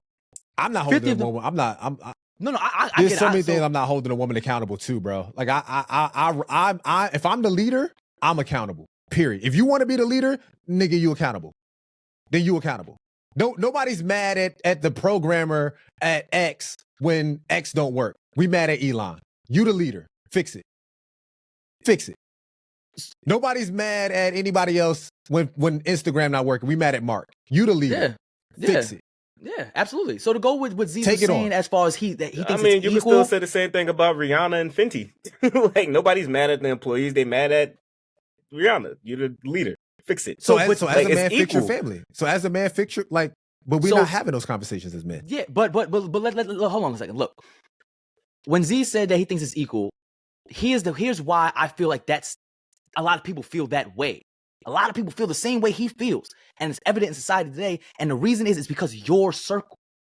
If you take 100 people and 50 are dumb and 50 are smart, and 25 of those smart people hang out with each other, and the other 25 hang out with the dumb people, the 25 people who hang out with each other are not going to say that they feel it's equal, because all of their peers hang out with the same type of people.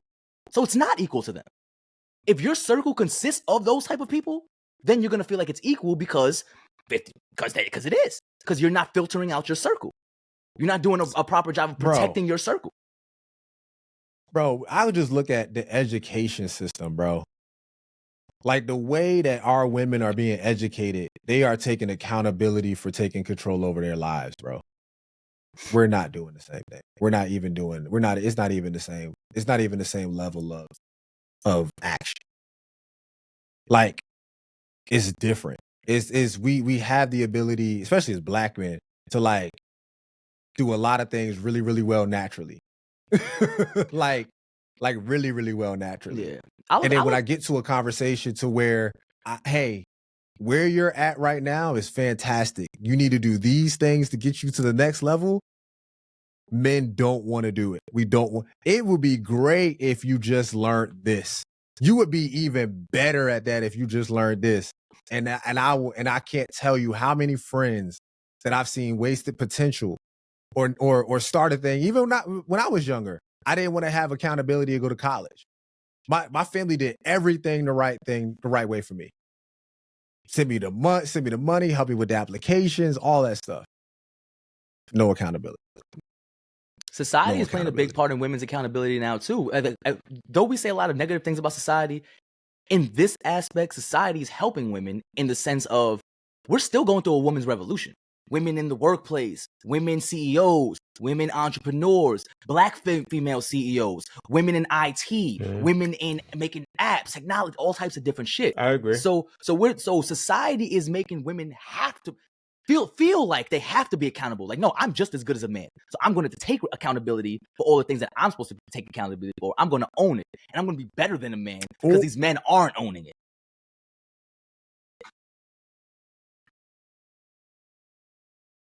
I could talk to any powerful woman. You could talk to any powerful woman and ask them if that's how they want to live their life. They'd be like, no, but there's nobody else that's going to do it for me. And I'm like, really? Because you killing it. And I could think of a lot of men who would love a partner like you. And they're like, yeah, but they're not owning it the way I need them to own it. And they're not stepping up. I think that's the part for me that's like the most, I don't even know if it's frustrating. I think that it is the most opportunity. I would, even if it is even, I think there's just a greater opportunity for men to do it because I feel like that's what we're supposed to do. So even from my place of accountability, I'm holding men just to higher accountable because we are the leaders. We are supposed to be the people that are like in the front line. This is true. Kind of doing the stuff. This is, but I kind of feel like it's a problem of how it's being done though, because women are being encouraged to be accountable outside the home more than inside. Like if you look at the statistics now, there's more single dads raising kids than ever before in history. I'm not saying it's more than women, but at all, but more now than ever. Yeah. So like women, there's gonna be a yin and yang. There's gonna be a balance there. The more women you have in the workplace working 12, 13 hours a day, the less mothers you have and wives you have at home. Taking I believe in nature and nurture. Men are nature, women are nurture. A man can build the house, a woman's gonna make it comfortable. You know what I'm saying? So yeah, the woman could probably build a house, and yeah, the man could probably make it comfortable. But this is just by nature. This is the way I see it, biblically, whatever you want to call it, nature and nurture. Like the man is this and the woman is this. You know what I'm saying? There's things that one can do that the other can't. Chelsea much more handy than I am. I gotta go take me a pee. I'll be right back. Chelsea much more handy than I am. So no, but that's fine. That's fine. But just naturally, you're built to be more handy than she is. You're built to carry heavier there's shit. certain. You're built to be able to hit things harder. There's certain things that okay, she needs me to open the pickle jars, for sure. You know what I'm saying? You know what I'm saying? For sure. The things that she's better at, like engineering or anything like that than you, is just because she spent more time on it. You know what I mean? Like she like you said, she has a master's in certain things, or she has like degrees in certain things that you don't have in it. Yeah. So it's gonna be. It goes back to earlier when I was talking about hard. She knows how to do it, so it ain't hard for her.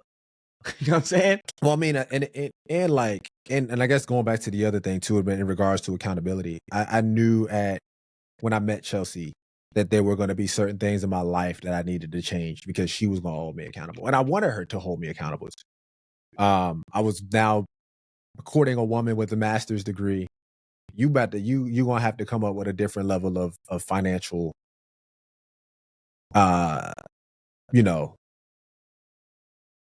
money coming in, because there's a certain lifestyle when you have a master's degree to which she's going to want to live up to. Then you come into her house and you meet her family, and they're like, oh yeah, I gotta level up in this banking world, right? Like, or not even think about that. Like, oh, okay, I'm straight. Hey, we straight. We got enough money to do we should be good. Yeah. It's a different level when you have, once again, when you're holding yourself accountable to things that are greater than you. And I think that is, as you think about friendship, you're like, oh man, you should want to do things or meet me where I'm at on certain things because it's greater. Our friendship should be greater than you. If there's something that I'm doing that you aren't interested in naturally, you should at least spend some time to do it, so that just in the sense that we could just share that moment. I bought NBA 2K to spend time with my boys. Yeah. Because that's how much I value the friendship, as opposed to, I mean, I could just be scrolling on Instagram, but I felt like it was much more valuable to be to go buy a PlayStation 5 and get a headset and all that sort of stuff, so I can actually talk to you guys. And that's, I think, and that's where people's disconnect comes from. Because a lot of people will be like, oh, I don't like playing video games. Well, I'm not asking you to play a video game. I'm asking you to spend time with me, bro. Like, hang out with me. We live 8 states away from each other, my nigga. How the fuck else are we gonna hang out? What am I supposed to go FaceTime you and go to a movie and hold you like this so we can watch a fucking movie together? Like, you trying to hold me in movies? I'm just saying, I ain't trying to bro. hold no man in the movies. That's crazy. I mean, there's certain movies that I want to go with my dudes. This what I come back to? There's certain movies I want to go see with my guys that I don't want to, like, it's better than go see with my lady. You know what I'm saying? Like, if she wants to see Barbie movie. Not us holding each other. Not us holding each other going to watch Blue Beetle. Bro, 8 states away. 8 states away. 8 states away. But this is what I'm saying. Like, we're gonna have Netflix parties. Bro, the watch parties, bro. It's the prioritization. What are you prioritizing? I'm not prioritizing a video game. I'm not talking about the game. You could suck at this game. I don't care if we win or lose. I'm just trying to chop it up with you, get on the headset, talk to you, have some fun, probably make fun of you because you suck so much. But it's all gonna be in friendly banter, bro. That's how I used to feel when I want y'all to play Apex, man. Nah, Apex is fucking terrible, bro. I'm not fucking going to playing that cancer. Fuck, bro. I don't give a fuck how close we are. I'm not putting that cancer in my body. Apex just be it be a sleeper game, bro. You be running around for like 20 minutes and then just die. Like it will be nothing going on for like 20 minutes, and then all of a sudden you be in like a war with like between two different crews and you just dead somehow. Like, how did we magically get here at the same time? That's how you do with us with 2K. That's how I did with Madden with Z's and them. Like, it is, you got to do some things. And sometimes you'll end up having fun. You might be like, nah, it's not really my thing. And then do it. And be like, oh shit, that was actually pretty cool. I might want to do it on my own now. In those moments, I feel like in those moments you get to also learn more about people too. Absolutely. Like that's the big part for me. Like I feel like this is something that I have with myself that I'm selfish with, is that like I feel like if you don't have anything of value to bring to me in a friendship, any kind of relationship, if I can't learn anything from you, then it's easy for me to be like, block. We just talked about the block button earlier. Oh, you're not. Yeah, you want them. I think for me is that for me it's the other way around. For me it's the other way around. If I can't give them anything, if I can't provide any level of value to them, I feel like me being the person that I am, like whenever there's anybody around me in my circle that I feel like is having like a bad day, or you know what I mean, like they're just going through a rough patch or a tough time in their life, I feel like it is my duty, not even my job, it's my duty to make that person laugh. To please that it's booty? My duty to make that person have I'm sorry. It's my duty to please that booty. But what if they're not allowing you to? So what if they're like, nah, I ain't really trying to do that right now, Aziz. Like, I feel like those are the moments I'm saying. Like, I'm like, I don't never have those moments. I can't even answer that question. Oh wow, that's crazy. Yeah, I will try to provide value to a person, and I think in those moments, it doesn't have to even be something like too serious. Mm-hmm. But if it's like if we're having a conversation and things that I'm saying are being nullified, then why are we even talking? Why are we even having a conversation? We're supposed to be. It's like a friendship to me is an exchange in value, and once again, if I have an abundance of something, I'm gonna try to give it out to whoever will take it. You should always want to over deliver to your friends. Like, it should never be like, oh, he helped me do this one time, so I'm gonna help him do something one time. Nah, always over deliver with your friends, bro. Yeah, that's where the joy comes in. Yeah. I mean, because I don't know what you're going to be. One of the great things that guy Eric, when y'all came down here last year, we met up at the V103. Yeah, he's like, you always want to bring value to people no matter what, because you don't know who they're going to be. Mm-hmm. You don't know who they're going to be. So people block opportunities so fast because of where the person is today. I'm not worried about where you are today. I'm worried about where you're going to be. And so if you're in a place where you're in transition, you're like transitioning careers, or you're trying to better yourself, or even like, Justin and you and I talk quite a bit, and we talk about your transformation between last year to today, and how your brain and your heart and things have been transformed over the last year. How your boy is sanctified. That's way more interesting to me than who you were last year. I don't give a damn who you were last year. I couldn't care less. For me, it's who you are today. It's always been that way with me. Mm-hmm. Which leads me to the next question that I want to ask, man. And this is off topic. So hopefully somehow we bring it around full circle. I'll figure it out a way. So if you was cool with somebody, right, that like you've been friends with this person for, I want to say like 15 years, right? I feel like 15 years is a long time to be friends with somebody. That is like a decade and a half. You friends with somebody for 15 years. This person has never wronged you. Anytime y'all out and this person sees like a homeless person, he giving them the shirt off his back. You know what I mean? To a cold person. You know what I mean? Giving food to the needy. That kind of person. His heart is just he got the biggest heart, right? And then you find out that that 2 years before you knew that person, that he was arrested for pedophilia. Now, he's never done these things around you, and he hasn't done these things since he was released from prison or whatever. Do you judge that person? Do you like say I'm not friends with you no more? Do I? Yeah.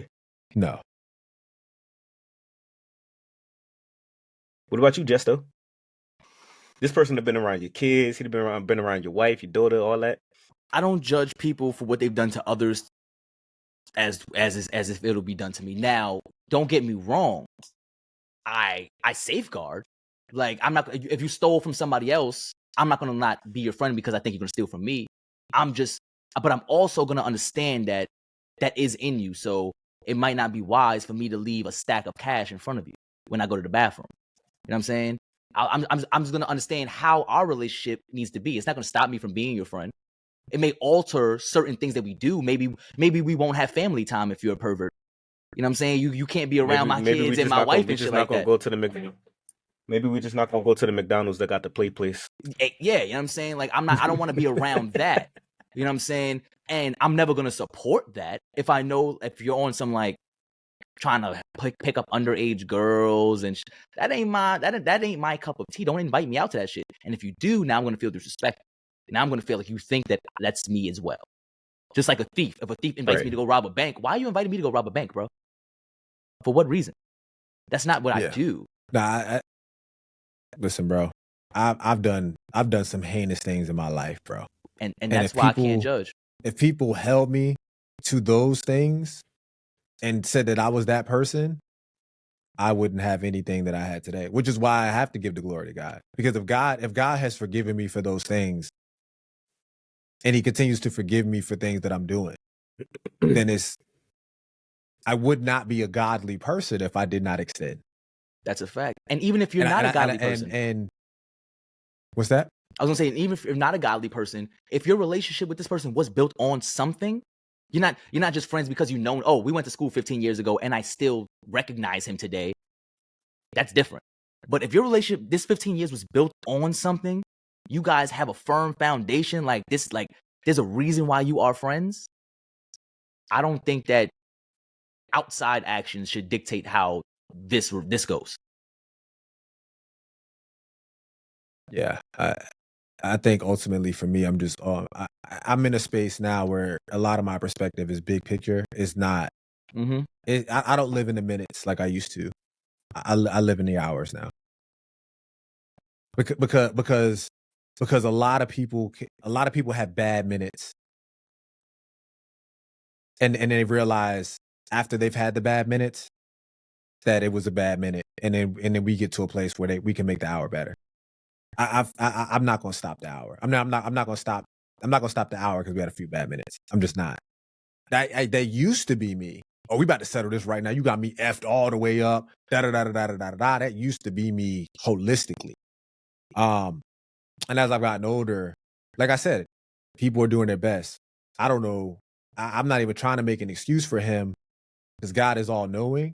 But there might have been things that were going on in his life that kind of made that happen. That same thing could have happened to him. I don't know.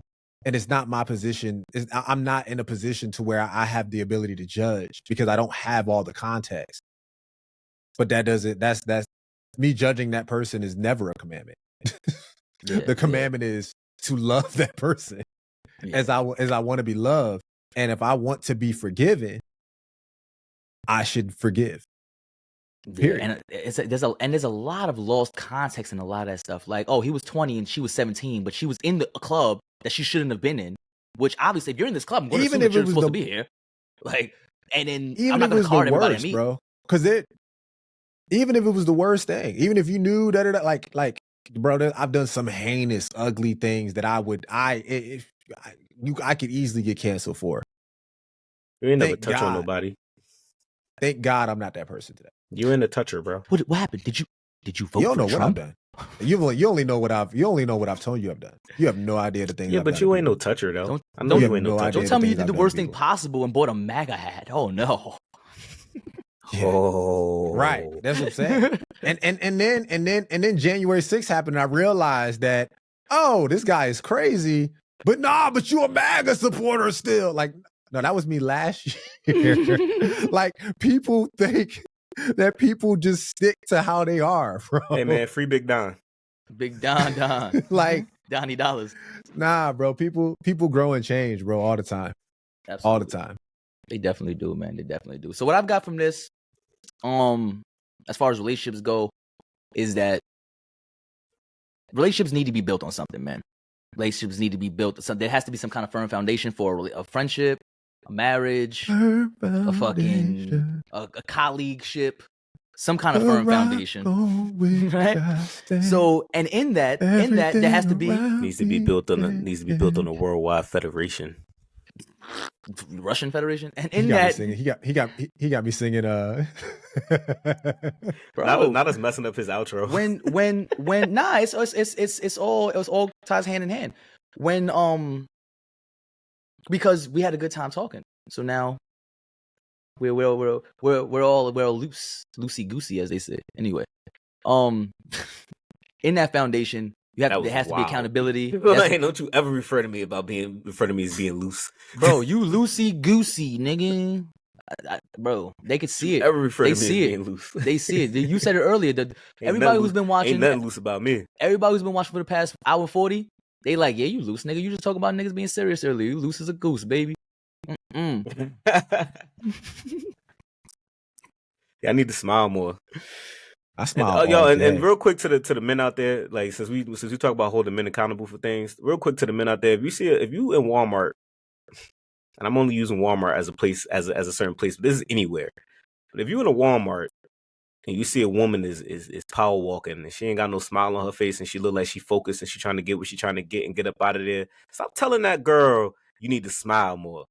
Don't tell that girl she need to smile more. She don't need that kind of advice from you. Leave her alone. You don't know what she got going on in her. That's a horrible pickup line. That's a horrible pickup line. It don't work. Stop telling her, those guys are just loving everyone like God told them to, bro. Nah, they don't like that. You know what's crazy? Men are gonna hear that from you and not hold themselves accountable. They not. They're gonna be watching this. They're gonna be watching this. Like, fuck this nigga talk about. What this nigga talk about? Ass up, nigga. What the fuck? Shut your ass up, nigga. Oh man, that's crazy. No, I think that for me, I think ultimately, if we're talking about relationships, it's bigger than you. Everybody has inherent value. We need to see people's for the inherent value that they actually have, and taking accountability for the friendships that you are trying to nurture is going to ultimately help you win more friendships than will help you lose. Absolutely. Definitely. I think those are like the three things for me. That's a fact. Like the three, I don't know if you have three Z's, but I actually have three. Like for me, it was accountability, prioritization, and selflessness. If you have those three things, if you're accountable for your actions, accountable for who you are, if you prioritize what's important to you and what you believe in, and if you're selfless in that regard to giving to the thing that you prioritize, it's a winning combination. There's no way that you can falter.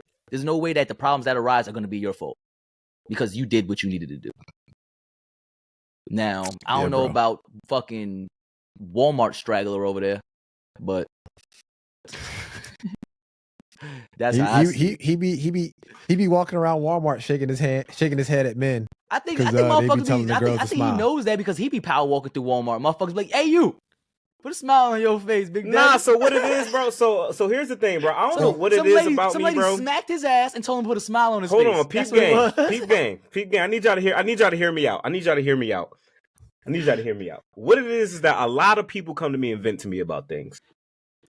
Whether it be men, female. A lot of people come to me and vent to me about things, and women come to me and tell me.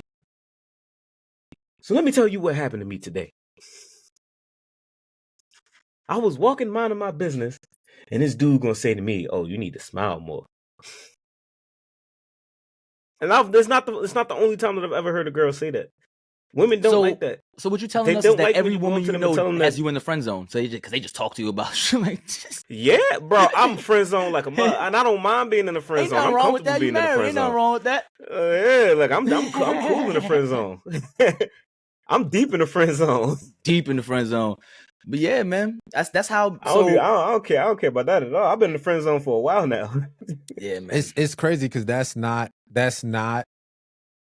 common knowledge that women don't like that. and men won't change the behavior. Catcalling is never gonna die, bro. Catcalling is always gonna be a thing. Another thing. Like when you tell her that she needs to smile more and then she curse you out, don't call her out her name.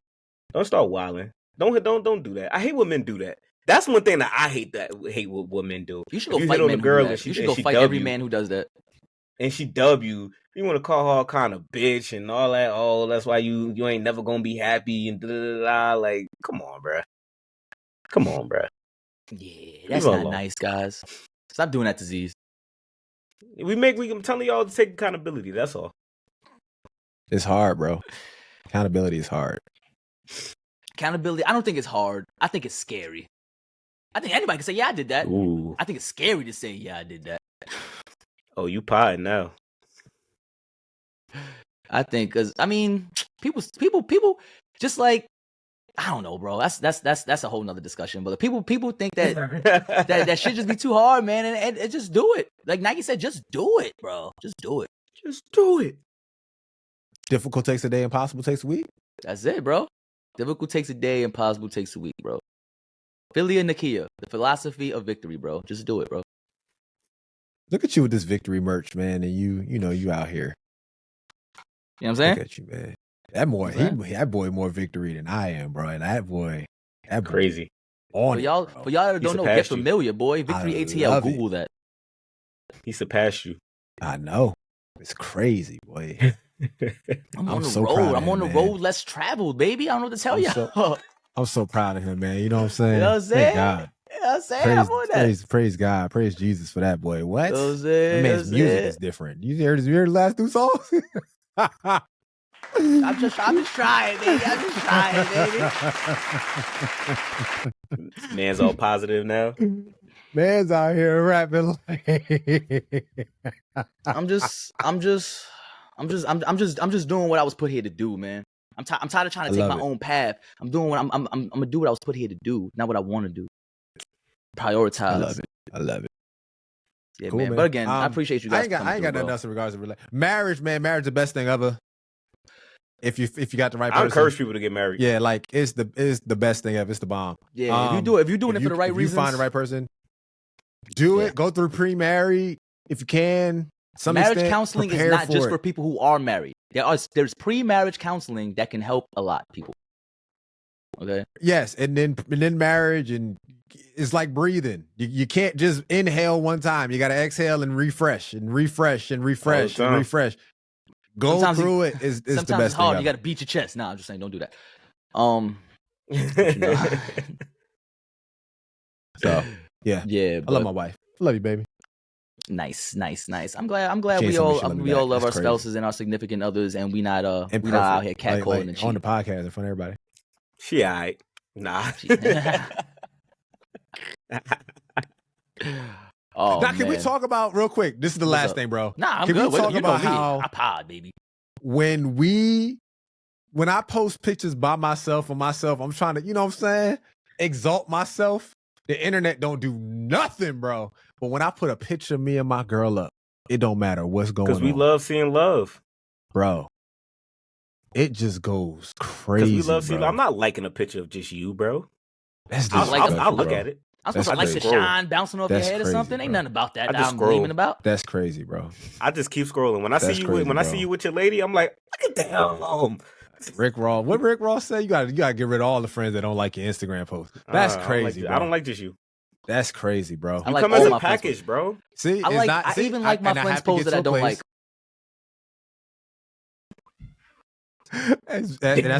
It's bigger than me. I can't even get mad because Jared, it's not about you. See? I love seeing love, bro. I guess I should still like your pictures because you gotta really love yourself to post a picture of yourself. So self-love is still a lot of people out there. I could be loving on people in the picture and you just be like, he ain't talking about nothing. I mean, what is this? This ain't a picture of Modus. Get out of here. Ain't no speakers on there. Ain't no speakers in this picture. Me right now. I could FaceTime him for that picture. That's what I'm saying. I see you all day. I'm gonna start dropping you on Instagram, nigga. So you can double tap. you gotta post something. You gotta post an action shot, like you kicking in the air or some shit for me. You gotta be doing a karate move. Gotta have some substance. A full roundhouse, carousel of roundhouses. You should do that. Like, that's where I'm at with it. Take a video doing a roundhouse. That's where I'm at with it, and bro. Each picture in the carousel is a different frame of the kick. So as a person scrolling, the kick is spinning. That's fire. You should do that. I'm 37 years old, bro. Them days is over with. Bro, you can still kick heads off. You still got a couple roundhouses. 37 years old. Mark Zuckerberg is out there winning championships. Goddammit. I know you got it in you. He just tore his ACL. He's not even human. Dunking. No, he did. He did just tear his ACL. He won that tournament Mark though, didn't he? Just tore his ACL. I don't know. He just tore his ACL. You know why? Because he's old. and yeah, LeBron James is an anomaly, bro. I can't. Everybody, but LeBron's the only spends one like ever $6 million a year on his physical therapy and shit. He's cheating. He's the only person in human history to do the things that he's been doing with his basketball skill. Like I don't know. All I'm saying is that The Rock is still eating a stack of pancakes with tequila poured all over it. He's also asking him and Oprah are somehow asking me for money. I don't understand. I'm done with The Rock. Oh yeah, I've been done with that nigga ever since that shit. That nigga's crazy. If you don't get off my Instagram asking me for money, you and Oprah of all people, get out of here, bro. Yeah, that's like wild. What are you talking about? Crazy. Yeah, The Rock and Oprah here, asking bro. for money is crazy. That's nuts. Everybody need it though, bro. Another day, because I got a lot to talk about with that situation. But that's a pod for another day. Oh, we're gonna go down a rabbit hole of conspiracy theories. That's what we're gonna do next time. No conspiracy. Like they violating. He really Oprah and The Rock really jumped on Instagram and asked me for some money. Oh no, I'm talking about why they even burned down Hawaii to begin with. Yeah, I'm talking about all that. Oh, you talking about that? Niggas is crazy. Yeah. Ask me for money for your crimes. Ask me for The money Rock for your got crimes. Enough money to. Fuck is that about? Boy, oh boy. Jeez Louise. All right, man. I appreciate you guys for coming through, man. We touched on a lot of things today. We even touched on niggas getting touched on apparently. Fucking. We even touched on that. I appreciate everybody coming through, man. It was a great time. We did a lot of questions. I have a question real quick. Could you guys hear when I was hitting my sound effects? Yes. So you can hear, like, if I hit this, like, you guys can hear this. Hold on. Acknowledge me. Hey, that's my man. That's my man. That's how Big I'm ending. Rome? That's how I'm ending every podcast from now on. You ending the pod with Big Rome? Don't do that. Don't do That's that. Big Rome. That's Big Rome. First of all, that's Big Rome. We don't respect Joseph Anawai on this podcast, okay? Only champion who don't defend his belt. What you're not gonna do is talk about my man. What you're not gonna do is talk about my man Roman Reigns. That's not what you're gonna do. Like you know how we feel about people. You know how we feel about people who like Roman Reigns. This is how we feel about them. Stupid idiot.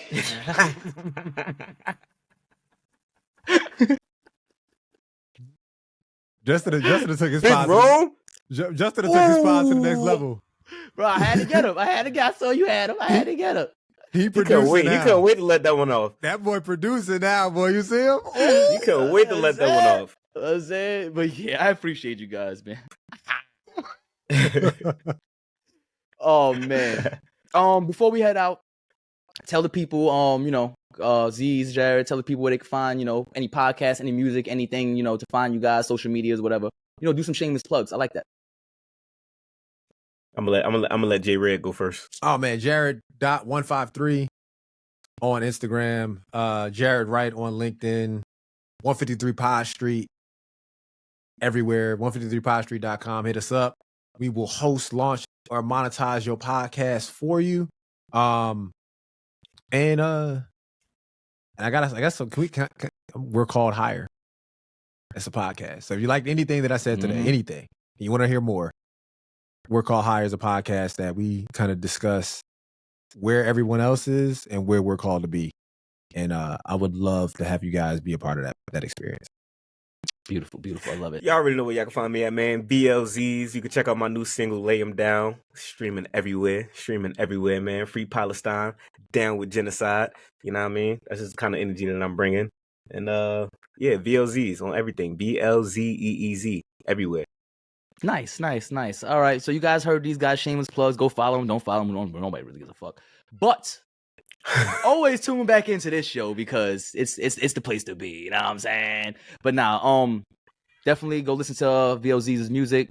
Great stuff over there. Dope shit. If you're tired of all that bullshit, mumble rap and all that nonsense nobody's putting out with no substance, check out VOZ's. Like he said, all streaming platforms. We're Called Higher podcast actually is a daily podcast that you guys can check out. It's not. No, isn't it? No.